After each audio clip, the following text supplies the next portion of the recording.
How's it going? Itsinurbane here. With the recent release of Blizzard's new PvE event Uprising, and a few videos of this nature bouncing around, I thought to myself, well, I have no original ideas of my own, so I'll make one also. In all honesty, I found myself disagreeing a lot with them that really favored Uprising, and noticing in the comments that a lot of people disagreed as well. I will be leaving out Lucio Ball and only comparing Junkenstein's Revenge and Uprising for three simple reasons. 1. Lucio Ball was a completely different style of game than Junkenstein and Uprising. 2. My PC died before Lucio Ball event, so I never got to play it. And 3.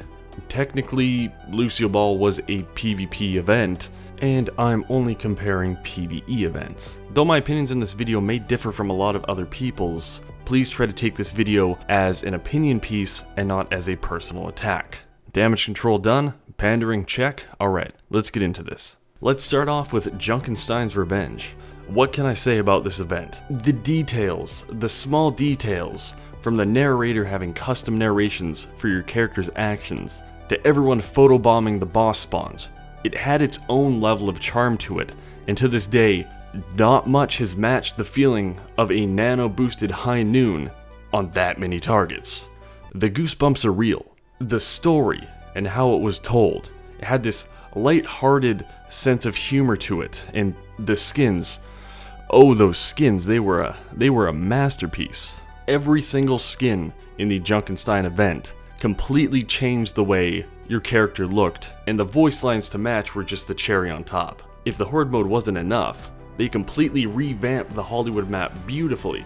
I even made an entire video about how amazing it is. From simply being able to hear this spooky movie playing in the Defender's spawn room, to the smashable objects and the slight fog effect, I found myself just wandering around this map and enjoying every minor detail. It really had you completely enveloped in the environment, and, for me at least, made you forget that you were playing on Hollywood for the 10,000th time.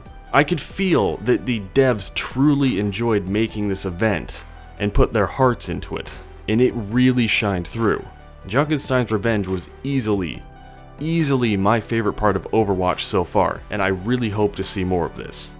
I will take this moment to quickly say this because I'm not about to be the nicest to Uprising. I appreciate everything Blizzard does. They brought us an amazing game, they charged just one time for it, no DLCs, in-game purchases, other than loot box and cosmetics, and really listening to the community is admirable. But in my opinion, this event really missed the mark for me in more of a specific way. Off the bat, Uprising. Great idea, great event.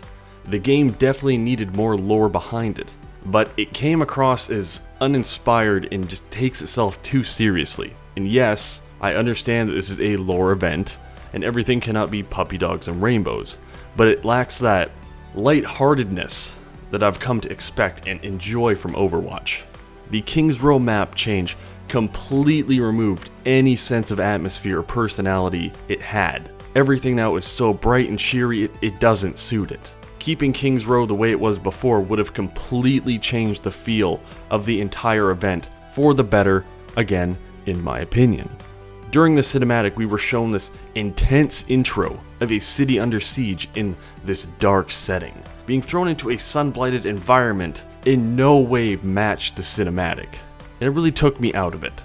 And I'll address the elephant in the room, no bosses. Blizzard, you're better than this. Even an oversized OR-15 at the end would have been fine.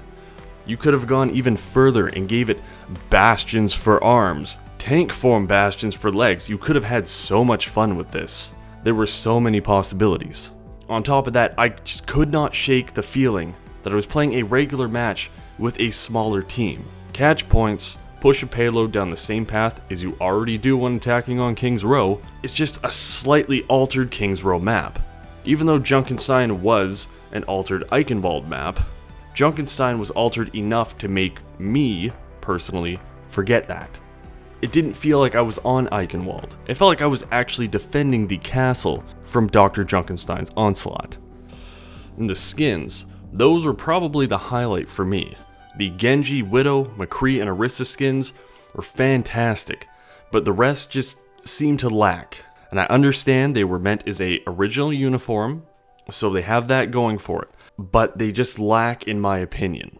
Probably should have left that part out. At least Hanzo got a new... Okay, well, he got one in the year of the rooster... The Christmas event had a... Oh. Anywho, do you agree? Disagree? Let me know what you think in the comments down below. I'll respond to everyone I can. And as always, this has been Inurbane, and I will catch you later.